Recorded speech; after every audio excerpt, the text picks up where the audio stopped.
E aí, pessoas, tudo bem com vocês? Cuidando aí da saúde mental nesse 2020 que não tá fácil? Meses atrás, eu fiz um vídeo explicando quem são os uigures e qual é a realidade deles hoje aqui na China. No vídeo de hoje, eu quero falar sobre as provas usadas contra o governo chinês nessas afirmações do genocídio uigur.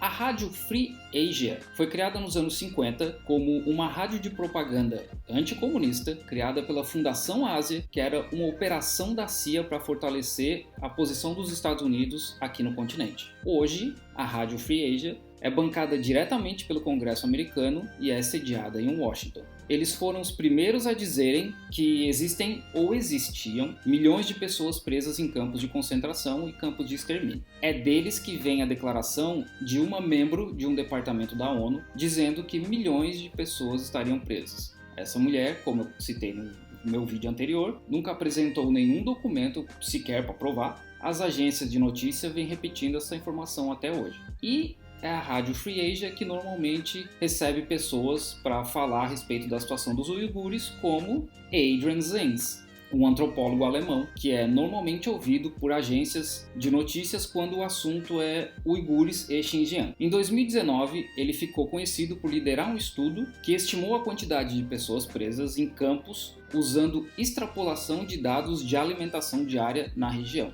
O número de 1.500.000 pessoas presas vem dele, que é o limite superior do estudo que ele realizou. O limite inferior nunca é citado. Já a Newsweek japonesa disse que os números usados por Adrian foram fornecidos por uma organização de mídia uigur sediada na Turquia, que afirma ter recebido esses números de uma fonte pública chinesa. Só que Adrian não tinha os dados de toda a província de Xinjiang. Ele se baseou nos dados de alimentação de só 27 condados dos 64 condados que existem na província. E nesses dados, ele chegou à conclusão de que 600.000 pessoas estariam presas. Dentro dessas 600.000 seriam cazaques, uigures, kirgues, ou uma das outras 53 etnias que existem na China, de uma população total de 4,5 milhões de pessoas. O que ele fez para o resto da província? Pegou esse número, arredondou para 10% e aplicou no restante de Xinjiang. E o estudo dele diz que seriam cerca de centenas de milhares de pessoas presas até quase 1 milhão de pessoas. O problema é que os dados originais não se referem só a uigures, porque em Xinjiang os uigures são 42% da população. O restante são outras etnias. Então ele não tem como saber o que são dados realmente de prisões comuns, o que são dados de campo de concentração e qual a porcentagem de cada etnia que realmente está presa. Em um evento em Genebra, ele falou que seriam 1,5 milhão de presos. Já numa entrevista para a Rádio Free Asia, ele falou em 1.800.000 presos. Então, o número muda consideravelmente. E não por coincidência, o estudo dele foi publicado pouco antes da Câmara de Deputados dos Estados Unidos passar o Ato de Direitos Humanos de Xinjiang, que autorizaria o governo americano a impor sanções na região. Esse artigo de Adrian foi publicado numa revista ligada à OTAN e só. Não foi publicado em lugar mais nenhum. Ele também é uma das fontes que afirmam que existem abortos forçados e um controle de natalidade pesado na região de Xinjiang. E, baseado nos dados que ele publicou, que ele teria tido acesso do governo chinês, ele disse que a natalidade dos uigures reduziu em 80%. Só que ele errou por uma casa decimal a matemática e a redução foi de 8%. Já a redução de natalidade dos Hans na mesma região foi cerca de 6%. Adrian é teólogo cristão que diz ter sido enviado por Deus para investigar as minorias chinesas. Ele não fala chinês, ele não fala uigur, nunca pisou em Xinjiang e é ligado à Fundação Memórias a Vítimas do Comunismo.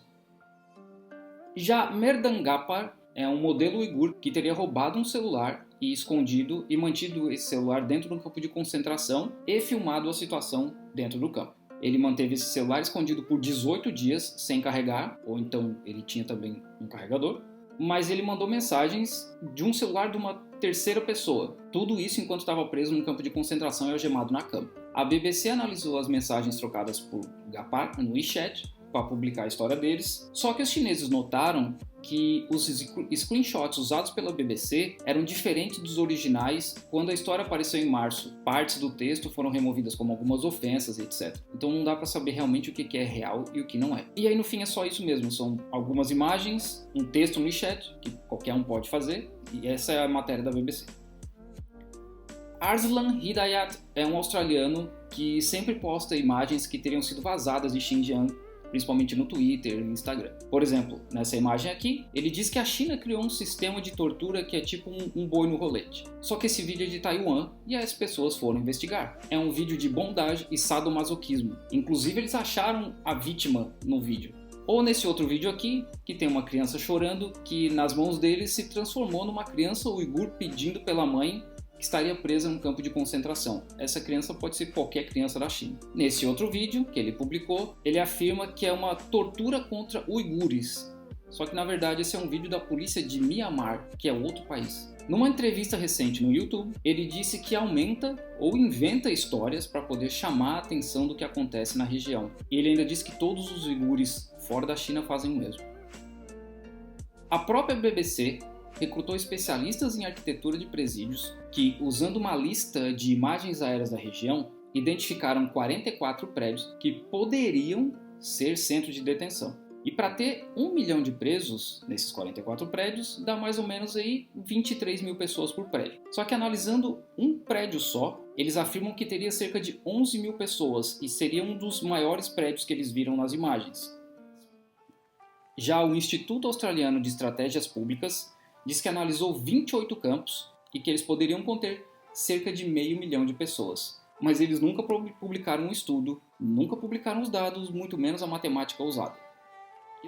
Essa imagem aqui também é usada como se fosse num campo de concentração, inclusive por esse podcast brasileiro. Só que essa é uma imagem de uma prisão comum, de um evento religioso que estava sendo realizado, com presença das famílias inclusive. Os presos estão sentados em cadeiras e esse evento é contra o extremismo religioso da região de Xinjiang.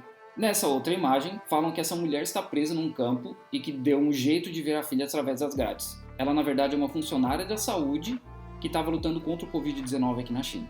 Essa outra imagem que ficou famosa mostra várias pessoas algemadas, vendadas e sentadas no chão. Foi anunciada como uigures sendo transportados, mas na verdade é de uma prisão comum em Kashgar e não tem como saber se são Hans, se são cazaques, se realmente são uigures, e metade das pessoas nessas imagens são policiais. Existem também afirmações de apagamento cultural e perseguições a muçulmanos. 22 países ocidentais assinaram um documento condenando a China, só que 37 outros países assinaram um outro documento apoiando a forma como a China vem lidando com o extremismo religioso em Xinjiang, inclusive países de maioria muçulmana. Xinjiang tem mais do que o dobro de mesquitas da Turquia, são cerca de 24 mil mesquitas, e eram 4 mil há pouco mais de 20 anos atrás.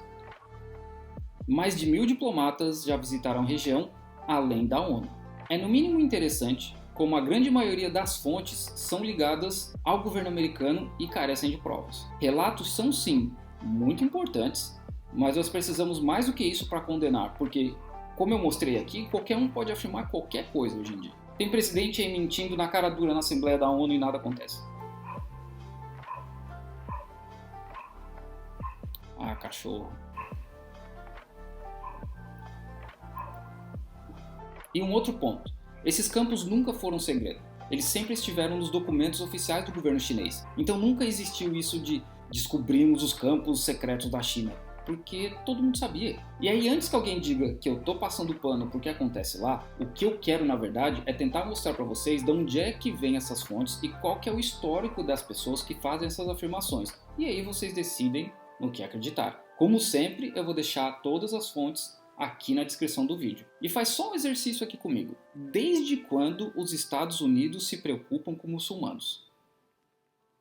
Fiquem em casa, lavem as mãos e sigam o ET Bilu.